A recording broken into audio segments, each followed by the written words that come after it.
ನಮಸ್ತೆ ವೀಕ್ಷಕರೇ, ನಿತ್ಯ ಜ್ಯೋತಿರ ವಾಸ್ತು ಭವಿಷ್ಯ ವಿಶೇಷ ನೇರ ಪ್ರಸಾರ ಕಾರ್ಯಕ್ರಮಕ್ಕೆ ಸ್ವಾಗತ. ನಾನು ಚಿತ್ರ. ವಾರದ ಮೊದಲನೇ ದಿನ ಸೋಮವಾರ, ನವೆಂಬರ್ 3/11/2025. ಈ ದಿನದ ಪಂಚಾಂಗ, ತಿಥಿ ಹಾಗೆ ದ್ವಾದಶ ರಾಶಿಗಳ ದಿನ ಭವಿಷ್ಯದೊಟ್ಟಿಗೆ ನವೆಂಬರ್ ತಿಂಗಳು ಸ್ಟಾರ್ಟ್ ಆಯಿತು. ಸೊ ಕುಂಭ ರಾಶಿಯವರಿಗೆ ನವೆಂಬರ್ ತಿಂಗಳ ಮಾಸ ಭವಿಷ್ಯ ಎಷ್ಟರ ಮಟ್ಟಿಗೆ ಇರುತ್ತೆ, ನವಗ್ರಹಗಳ ಗೋಚರದ ಪ್ರಭಾವ ಯಾವ ರೀತಿಯಾಗಿದೆ, ಜೊತೆಗೆ ರಾಶಿಯ ರಾಷ್ಟ್ರಾಧಿಪತಿಯಿಂದ ಇರುವಂತಹ ಅನುಕೂಲಗಳು ನಿಮಗೆ ಏನೇನು, ಎಲ್ಲ ವಿಚಾರಗಳ ಬಗ್ಗೆ ಇವತ್ತಿನ ಸಂಚಿಕೆಯಲ್ಲಿ ತಿಳಿಯೋಣ. ಹಾಗೆ ಗುರೂಜಿಗಳು ಈ ಎಲ್ಲ ವಿಚಾರಗಳ ಬಗ್ಗೆ ತಿಳಿಸ್ಕೊಡ್ತಾರೆ. ಮೊದಲನೇದಾಗಿ ಅವರನ್ನ ಕಾರ್ಯಕ್ರಮಕ್ಕೆ ಸ್ವಾಗತಿಸ್ತಾ ಇದ್ದೀನಿ. ಪಂಚಭೂತ ವಾಸ್ತು ತಜ್ಞರು, ಖ್ಯಾತ ಸಂಖ್ಯಾಶಾಸ್ತ್ರಜ್ಞರು ಹಾಗೂ ಖ್ಯಾತ ಜ್ಯೋತಿಷಿಗಳು ಆದಂತಹ ಶ್ರೀ ಮಂಜುನಾಥ್ ಗುರೂಜಿಗಳು. ಗುರುಜಿ ನಮಸ್ತೆ, ಕಾರ್ಯಕ್ರಮಕ್ಕೆ ಸ್ವಾಗತ. ಆದಿತ್ಯಾಯ ಚ ಸೋಮಾಯ ಮಂಗಳಾಯ ಬುಧಾಯ ಚ ಗುರು ಶುಕ್ರ ಶನಿರ್ಭಾಯ ಚ ರಾಹುವೇ ಕೇತುವೇ ನಮಃ. ವೀಕ್ಷಕರೇ, ಗುರೂಜಿಗಳನ್ನ ಕಾರ್ಯಕ್ರಮಕ್ಕೆ ಸ್ವಾಗತಿಸಿದ್ವಿ. ನಮ್ಮ ಕಾರ್ಯಕ್ರಮದ ಮೊದಲನೇ ಅಂಗ ಇವತ್ತಿನ ದಿನದ ಪಂಚಾಂಗ ಮತ್ತೆ ತಿಥಿಯನ್ನ ನೋಡೋಣ. ಇವತ್ತು 3 ನವೆಂಬರ್ 2025 ತ್ರಯೋದಶಿ ತಿಥಿ ಇರುವಂಥದ್ದು. ಶುಕ್ಲ ಪಕ್ಷ, ಉತ್ತರ ಭಾದ್ರಪದ ನಕ್ಷತ್ರ, ಹರ್ಷಾನ ಯೋಗ ಮತ್ತು ಕೌಲವಕರಣವಾಗಿರುವಂಥದ್ದು. ಮತ್ತು ವಾರ ಇವತ್ತು ವಿಶೇಷ ಸೋಮವಾರ, ಶಿವನ ವಾರ ಅಂತ ಹೇಳ್ತೀವಿ. ಮತ್ತು ಇವತ್ತಿನ ಒಂದು ಬೆಂಗಳೂರಿನ ಕಾಲಮಾನ ನಮ್ಮ ರಾಜ್ಯಕ್ಕೆ ಸಂಬಂಧಪಟ್ಟ ಹಾಗೆ 6 ಗಂಟೆ 14 ನಿಮಿಷಕ್ಕೆ ಸೂರ್ಯೋದಯ ಆಗುವಂಥದ್ದು, 5 ಗಂಟೆ 51 ನಿಮಿಷಕ್ಕೆ ಸೂರ್ಯಾಸ್ತ ಆಗುವಂಥದ್ದು. ಇನ್ನು ಮುಹೂರ್ತ ಭಾಗ ಇವತ್ತು ನೋಡೋದಾದರೆ ರಾಹುಕಾಲ 7 ಗಂಟೆ 42 ನಿಮಿಷದಿಂದ 9 ಗಂಟೆ 9 ನಿಮಿಷ, ಯಮಗಂಡ ಕಾಲ 10 ಗಂಟೆ 36 ನಿಮಿಷದಿಂದ 12 ಗಂಟೆ 3 ನಿಮಿಷ, ಗುಳಿಕ ಕಾಲ 1 ಗಂಟೆ 30 ನಿಮಿಷದಿಂದ 2 ಗಂಟೆ 57 ನಿಮಿಷ, ಅಭಿಜಿತ ಮುಹೂರ್ತ ಅಥವಾ ಅಭಿಜಿತ ಲಗ್ನ ಅಂತ ನಾವೇನು ನೋಡ್ತೀವಿ ಅದರ ಪ್ರಕಾರದಲ್ಲಿ 11 ಗಂಟೆ 40 ನಿಮಿಷದಿಂದ 12 ಗಂಟೆ 26 ನಿಮಿಷವಾಗಿರುವಂಥದ್ದು. ಗುರುಜಿ, ಕಾರ್ತಿಕ ಮಾಸದಲ್ಲಿ ಸೋಮವಾರಕ್ಕೆ ಬಹಳ ಪ್ರಾಮುಖ್ಯತೆಯನ್ನು ಕೊಡುವಂಥದ್ದು. ಸೊ ನೀವು ಹೇಳ್ದಾಗೆ ಇವತ್ತು ಸೋಮವಾರದ ದಿನದ ವಿಶೇಷತೆ, ಜೊತೆಗೆ ಕಾರ್ತಿಕ ಸೋಮವಾರ ಆದ್ರಿಂದ ಏನಾದರೂ ವಿಶೇಷ ಆಚರಣೆಗಳನ್ನು ನಾವು ಈ ದಿನ ಮಾಡಬಹುದಾ? ನೋಡಿ, ಖಂಡಿತ ಒಳ್ಳೆಯ ಪ್ರಶ್ನೆ. ನೋಡಿ, ಸೋಮವಾರಗಳಲ್ಲಿ ಶಿವನ ವಿಶೇಷತೆ ಇದ್ದೇ ಇರುತ್ತೆ. ಅದರಲ್ಲಿ ಕಾರ್ತಿಕದ ತ್ರಯೋದಶಿ ಇರುವಂಥದ್ದು. ಸೊ ಇನ್ನೇನು ಪೂರ್ಣಿಮಾ ಬರುವಂಥದ್ದು ಆಗಿರುವಂಥದ್ದು. ಸೊ ಈ ಪೂರ್ಣಿಮಾಕಿನ ಮುಂಚೆ ಅಂದರೆ ಹುಣ್ಣಿಮೆಕಿನ ಮುಂಚೆ ಬರುವಂಥ ಆಚರಣೆಗಳು, ಶುಕ್ಲ ಪಕ್ಷದಲ್ಲಿ ಮಾಡುವಂಥ ಆಚರಣೆಗಳಲ್ಲಿ ಎಲ್ಲದಕ್ಕೂ ಫಲ ಜಾಸ್ತಿ ಅಂತ ಹೇಳ್ತೀವಿ. ಯಾಕಂದರೆ ನಾವು ಪಂಚಾಂಗ ಆಧಾರಿತವಾಗಿರುವಂಥದ್ದು ತಿಥಿ ಅನುಸಾರವಾಗಿ ನೋಡ್ತೀವಿ. ಅಂದರೆ ಪ್ರಥಮ, ದ್ವಿತೀಯ, ತೃತೀಯ ಅಂತ ಆ ತಿಥಿ ಅನುಸಾರವಾಗಿ ಶುಕ್ಲ ಪಕ್ಷದಲ್ಲಿ ಏನು ಆಚರಣೆ ಅನುಕರಣೆ ಒಂದು ನಾವು ಮುಹೂರ್ತ ಅಂತ ತಗೊಂಡ್ರು ಕೂಡ ವಿಶೇಷವಾಗಿ ಈ ಒಂದು ಶುಕ್ಲ ಪಕ್ಷದಲ್ಲಿ ಮಾಡುವಂಥ ಕಾರ್ತಿಕದ ಅನುಷ್ಠಾನ, ಶಿವನಿಗೆ ಮಾಡುವಂಥ ಅನುಷ್ಠಾನ ತುಂಬ ಮುಖ್ಯವಾಗಿರುತ್ತೆ.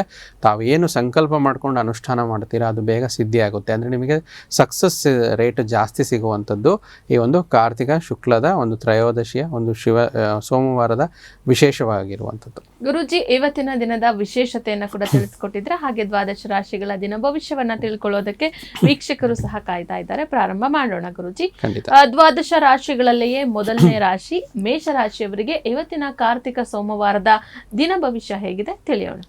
ಇಂದು ಧಾರ್ಮಿಕ ಆಧ್ಯಾತ್ಮಿಕ ಆಸಕ್ತಿಗಳನ್ನು ಅನುಸರಿಸಲು ಒಂದು ಒಳ್ಳೆಯ ದಿನ. ನಿಕಟ ಸಂಬಂಧಿಗಳು ಮನೆಗೆ ಹೋಗುವುದರಿಂದ ನಿಮ್ಮ ಆರ್ಥಿಕ ಪರಿಸ್ಥಿತಿ ಸ್ವಲ್ಪ ಏರುಪೇರು ಆಗಬಹುದು. ಅದರ ಬಗ್ಗೆ ಸ್ವಲ್ಪ ಎಚ್ಚರಿಕೆಯಿಂದ ಇರಿ. ಮೇಷರಾಶಿಯ ನಂತರ ಮುಂದಿನ ರಾಶಿ ವೃಷಭ ರಾಶಿ. ಆಧ್ಯಾತ್ಮಿಕ ಜೀವನ ಪರೋಕ್ಷಿತವಾಗಿರುವಂಥದ್ದು. ನಿಮ್ಮ ಮಾನಸಿಕ ಆರೋಗ್ಯವನ್ನು ಕಾಯ್ದುಕೊಳ್ಳಿ.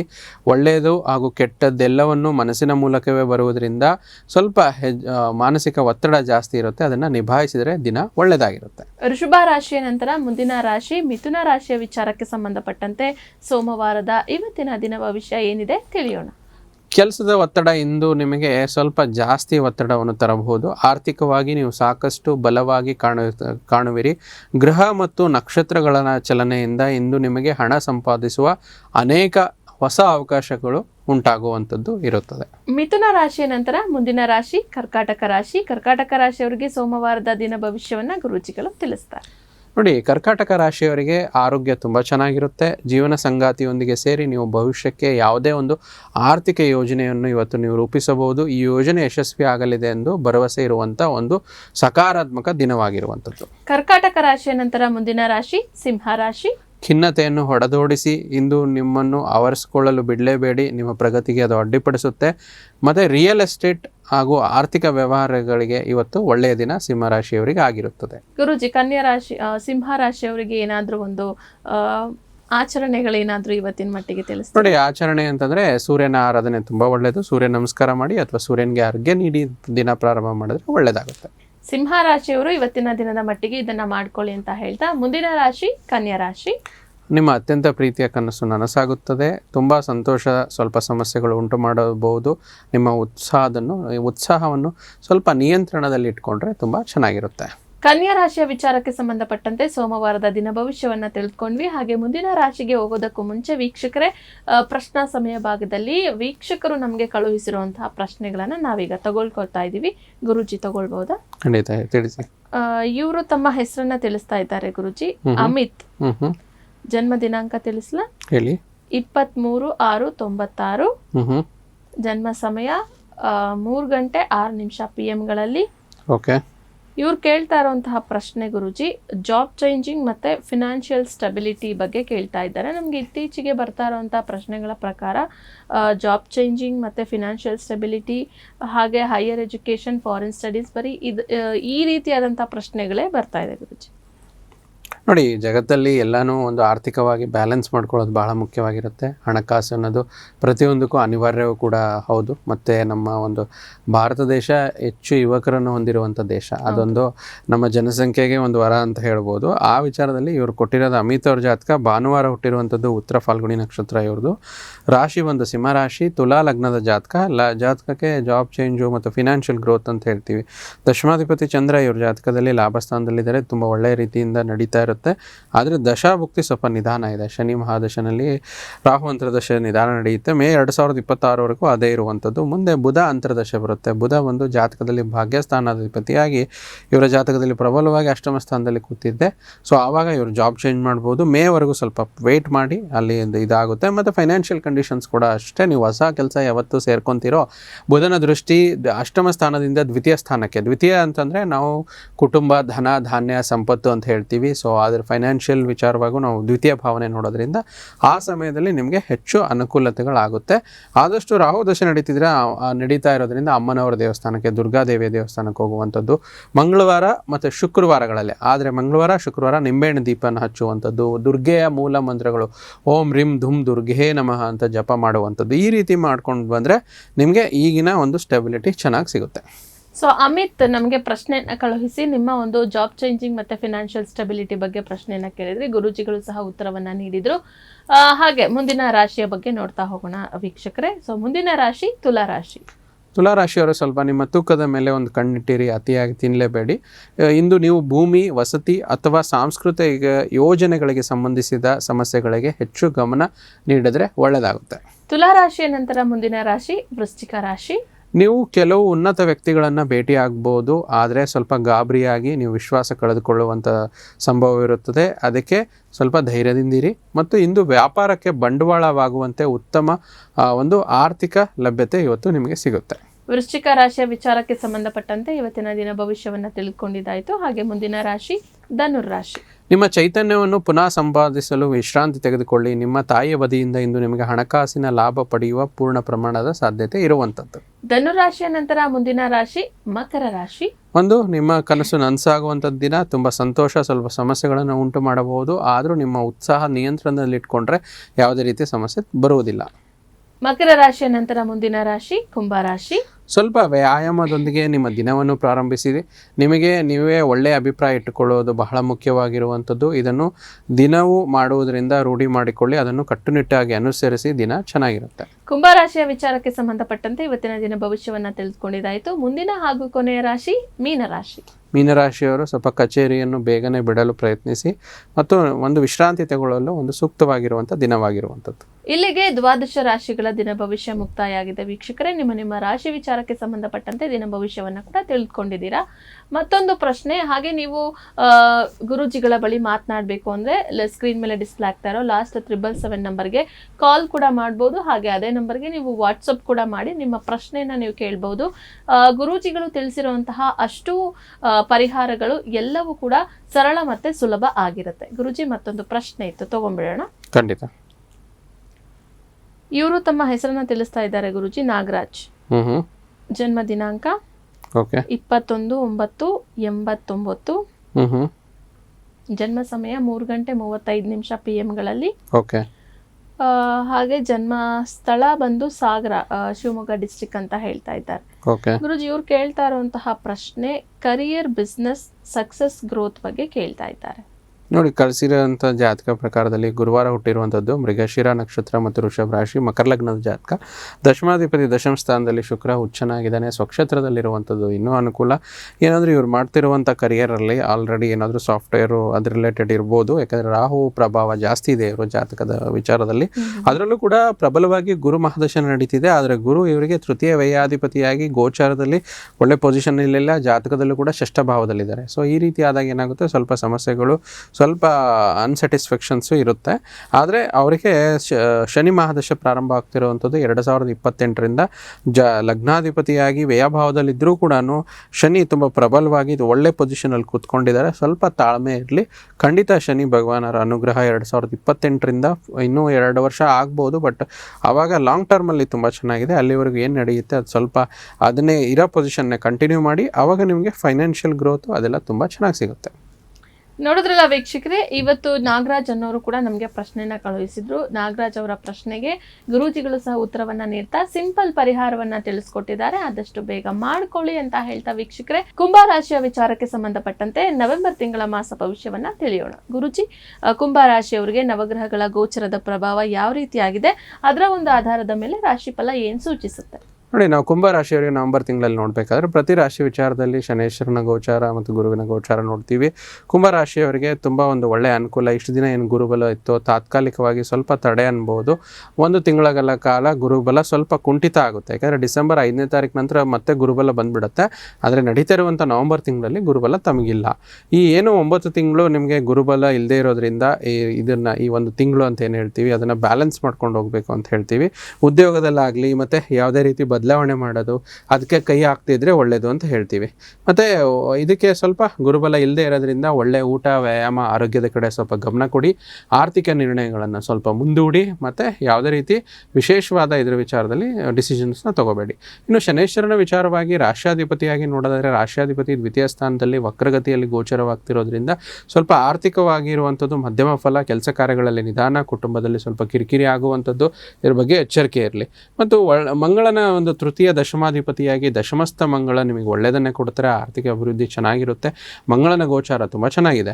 ಭಾಗ್ಯಾಧಿಪತಿಯಾದ ಶುಕ್ರನ ಗೋಚಾರ ಕೂಡ 2ನೇ ತಾರೀಕು ನಂತರ ಭಾಗ್ಯಸ್ಥಾನಕ್ಕೆ ಬರುವಂಥದ್ದು ಈ ನವಗ್ರಹಗಳ ಗೋಚಾರದಲ್ಲಿ ಪ್ರಮುಖ ಗೋಚಾರ ಅಂತಲೇ ಹೇಳ್ತೀವಿ, ಯಾಕಂದರೆ ಯೋಗಕಾರಕ ಶುಕ್ರ ಇರುವಂಥದ್ದು. ಮತ್ತು ನವೆಂಬರ್ 17ನೇ ತಾರೀಕು ನಂತರ ಸಪ್ತಮಾಧಿಪತಿಯಾದ ಸೂರ್ಯ ಗ್ರಹರು ಇವರಿಗೆ ದಶಮ ಸ್ಥಾನಕ್ಕೆ ಬರುವಂಥದ್ದು ತುಂಬ ಒಳ್ಳೆಯದಂತ ಹೇಳ್ತೀವಿ. ಈ ರೀತಿ ನವಗ್ರಹಗಳ ಗೋಚಾರ ಕುಂಭರಾಶಿಯವರಿಗೆ ನವೆಂಬರ್ ತಿಂಗಳಲ್ಲಿ ನಾವು ನಿರೀಕ್ಷಿಸಬಹುದಾಗಿದೆ. ಗುರೂಜಿ, ಇನ್ನು ಕೂಡ ವಿಸ್ತೃತವಾಗಿ ನೋಡ್ತಾ ಹೋಗೋದಾದ್ರೆ ನವೆಂಬರ್ ತಿಂಗಳಲ್ಲಿ ನವಗ್ರಹಗಳ ಗೋಚಾರದ ಪ್ರಭಾವ ಎಷ್ಟರ ಮಟ್ಟಿಗೆ ಪ್ರಭಾವ ಬೀರ್ತಾ ಇದೆ ಕುಂಭರಾಶಿಯವರಿಗೆ?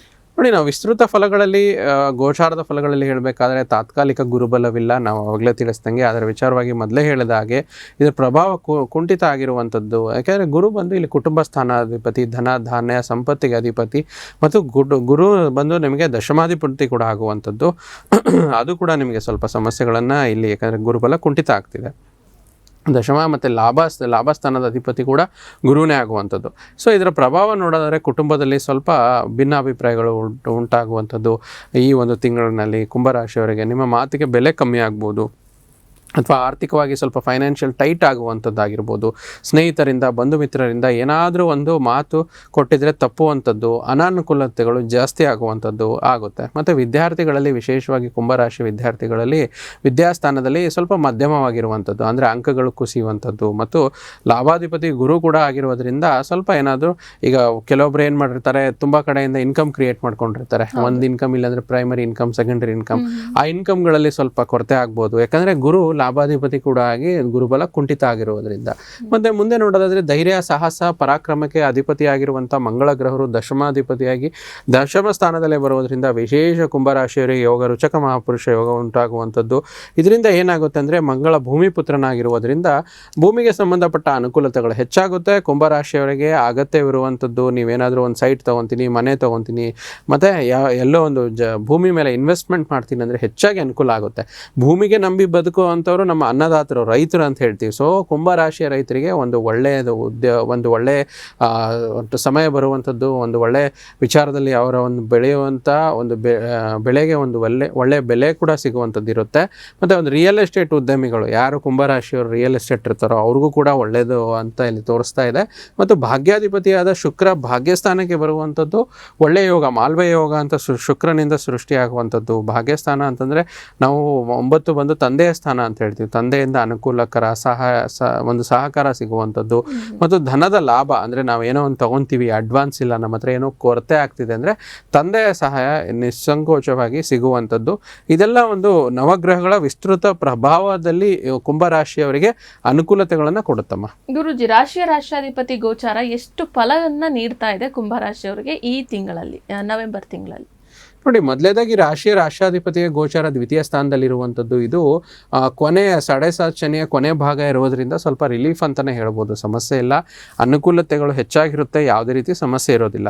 ಇನ್ನು ಮಂಗಳ ಗ್ರಹ ತುಂಬ ಒಳ್ಳೆಯದಾಗಿರುವಂಥದ್ದು. ದಶಮಾಧಿಪತಿ ದಶಮಕ್ಕೆ ಬಂದಾಗ ರಿಯಲ್ ಎಸ್ಟೇಟು ಮತ್ತು ಬಿಲ್ಡಿಂಗ್ ಮಟೀರಿಯಲ್ಸ್ ಯಾರು ಒಂದು ಈ ಸ್ಯಾನಿಟರಿ ವೇರ್ಸ್ ಅಂತ ಹೇಳ್ತಾರೆ, ಮತ್ತು ಕಟ್ಟಡ ಕಟ್ಟಬೇಕಾದ್ರೆ ಒಂದು ಸಾಮಾನುಗಳು, ಒಂದು ಸ್ಟೀಲ್ ಆಗಿರ್ಬೋದು, ಕಬ್ಬಣ ಆಗಿರ್ಬೋದು, ಮತ್ತು ಅದಕ್ಕೆ ಬೇಕಾಗಿರುವಂಥ ಯಾರು ಕಾಂಟ್ರಾಕ್ಟ್ಸ್ನ ಪಡಿತಾರೋ ಅಥವಾ ಯಾರು ಆ ಅಂಗಡಿಯನ್ನು ಇಟ್ಕೊಂಡಿರ್ತಾರೋ ಅವರಿಗೆ ಒಳ್ಳೆಯದಾಗಿ ಒಂದು ಆರ್ಥಿಕ ಲಾಭ ಒದಗಿ ಬರುತ್ತೆ.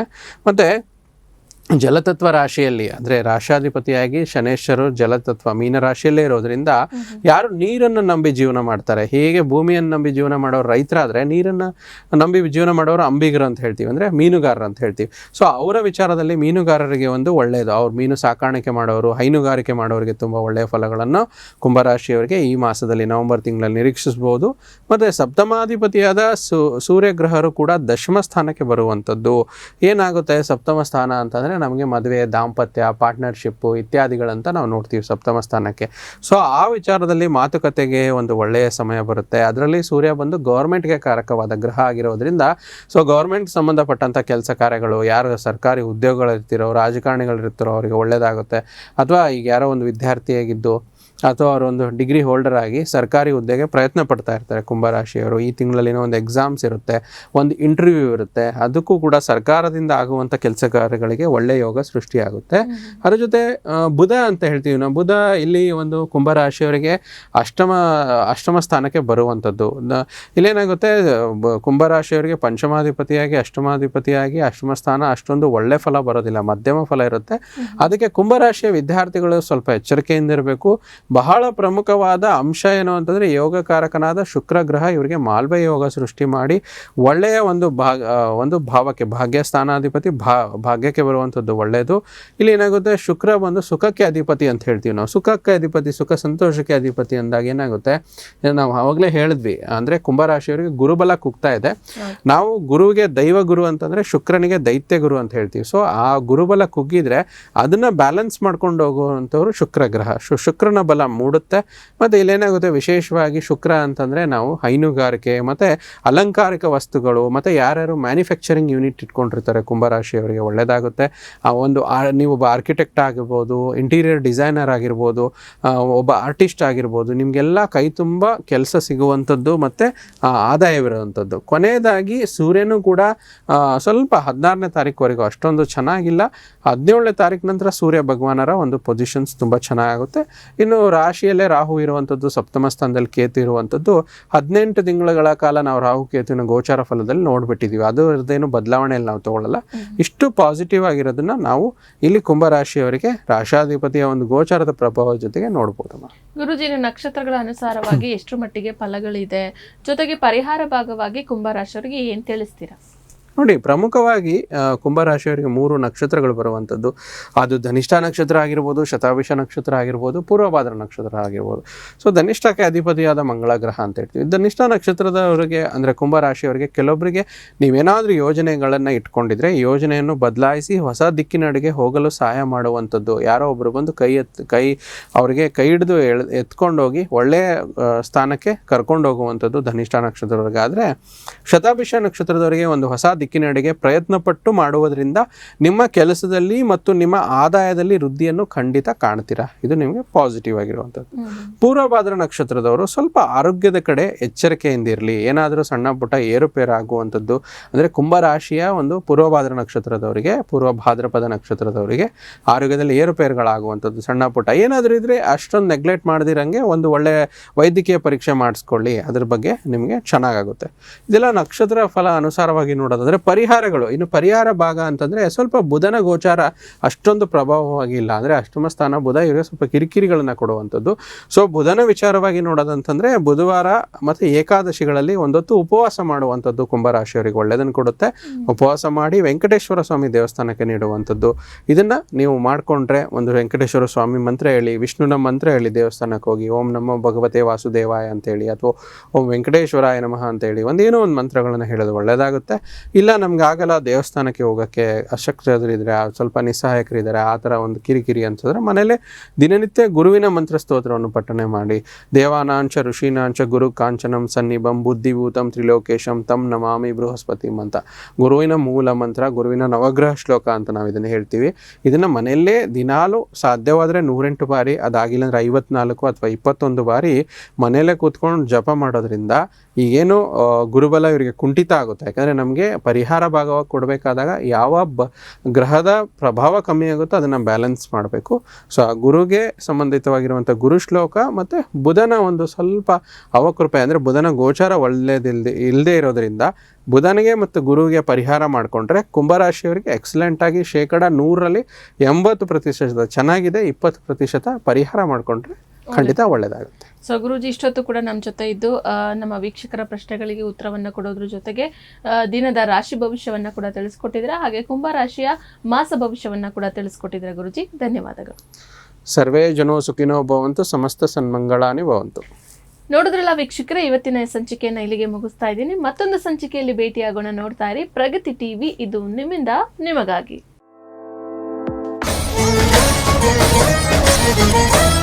Thank you.